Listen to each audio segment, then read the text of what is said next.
We've been asking you to vote for your favourite Belgian Grand Prix, and the winner at 41% was the 1998 race. Let's have a look back at that action-packed Sunday. It was an all-McLaren front row for the very wet start. Mika Häkkinen was cleanly away, but David Coulthard lagged back, opening a gap down the inside for Michael Schumacher.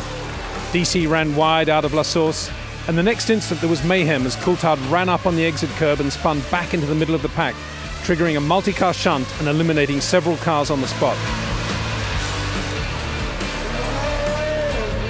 Significantly, Damon Hill squeezed his Jordan through the flying wheels and debris. A new race began over an hour later, and this time it was Häkkinen who was slow away and thus swamped by the Ferraris. While Damon Hill seized the lead, Mika ran Michael wide on exit from La Source, only to be spun backwards into the path of Johnny Herbert's Sauber. The conditions remain atrocious, and Eddie Irvine spins out of a strong third place for Ferrari.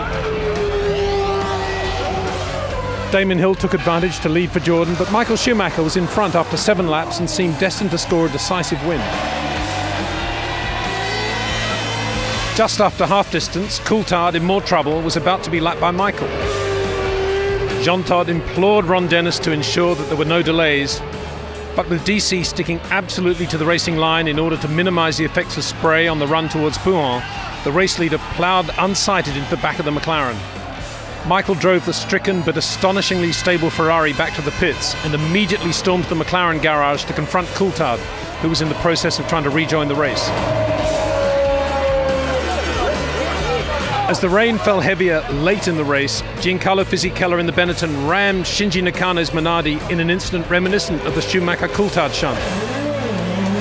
All this was enough for Eddie Jordan to call team orders and thus to secure an amazing 1-2 finish for his team.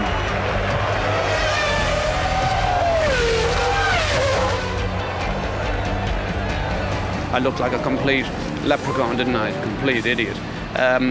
Maybe Ron Dennis was right calling me a village idiot, but anyway, I certainly did on that occasion.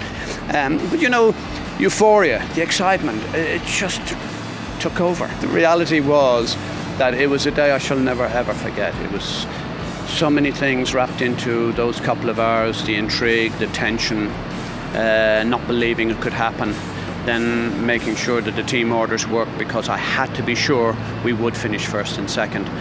For all that reasons, very memorable day.